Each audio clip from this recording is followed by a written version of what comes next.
technology,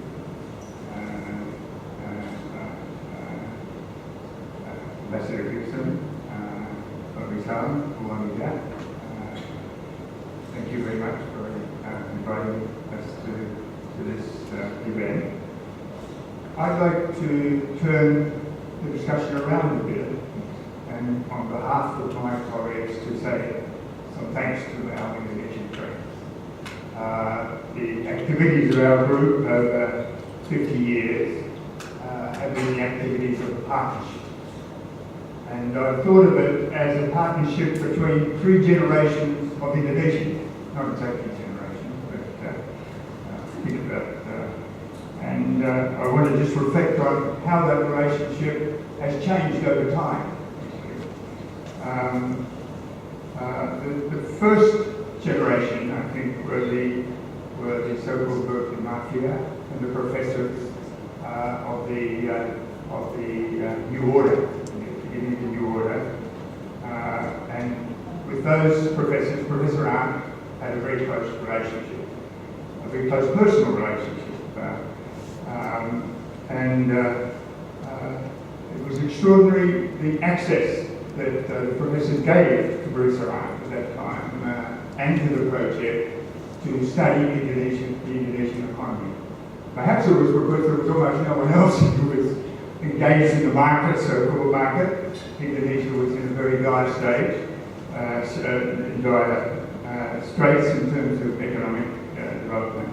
And Heinz chose that time to study the Indonesian economy.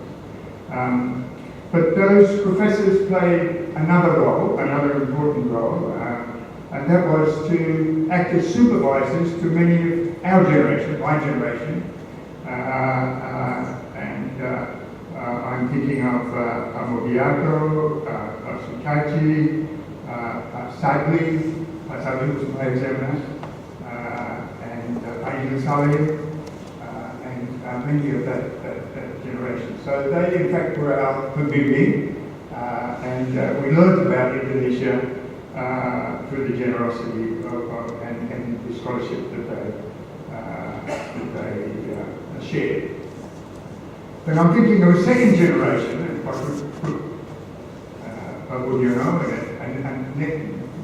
roughly my generation, Abudiono, Pate, Umari, Buamida, and the relationship was different. We collaborated in a lot of research. The first generation were too busy to do research. They were running the country in different ways. But in the second generation, there was a great deal of collaboration. Many joint works. I think Woody produced a book with Peter Macaulay. Pei did a lot of collaborative research. Uamida, myself and others. Bumari. So there was a tremendous interaction in research, and we learned certainly as much as our Indonesian colleagues, maybe more. And then there's a third generation, and the third generation, the graduates of ANU who studied, did their PhDs at ANU, Arif Basri, Arif Yusuf, Aryo, CSIS, Titik, Asep, and then the colleagues who we met who had studied in the US, Ari Kutoro, Paswa Hasil, Bambang Bojonegoro, they became visitors to the ANU. Ari has described that process. And the visitors program was a tremendous success, I think, in terms of building those relationships. This again was that the relationship was different.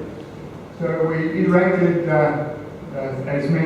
with our mentors, with our colleagues, and learned a great deal about economic development and about Indonesia. I think that the person ties were have been very important in helping develop our institution and hopefully contributing also to Indonesian institutions.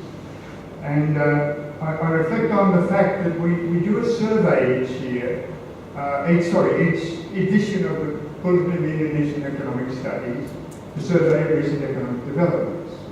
And very often that's a collaborative thing. And I think almost all of our colleagues here, our economic colleagues, have done one of those surveys, often in collaboration with an Australian or another foreign scholar. And again, we've learned together. Hopefully our friends have learned a little bit from us, but certainly we've learned a great deal from them.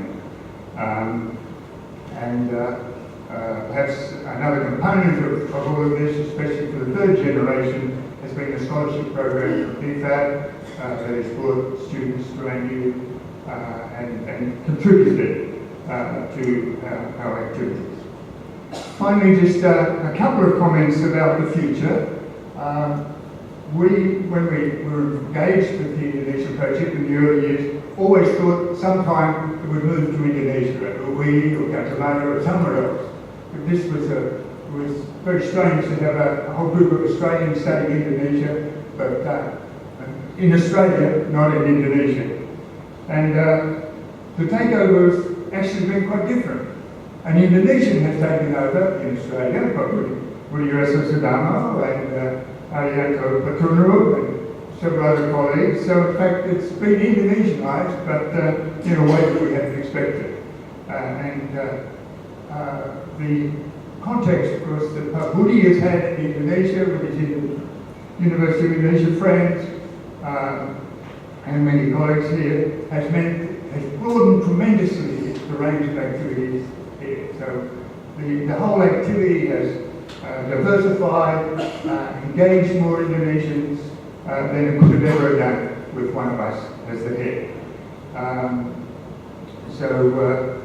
These are some of the reflections. Perhaps one might think about how to develop institutions and the important role that the people-to-people relationships play in that. And I think that's the current focus of the Australian government, is to move a little bit away from aid for development and more aid for developing interactions between Australians and Indonesians, and I'm sure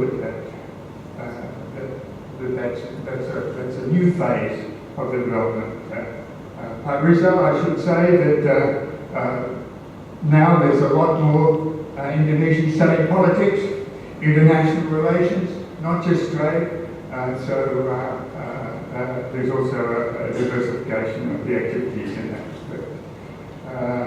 So thank you very much. It's been a wonderful experience for all of us. Terima kasih banyak.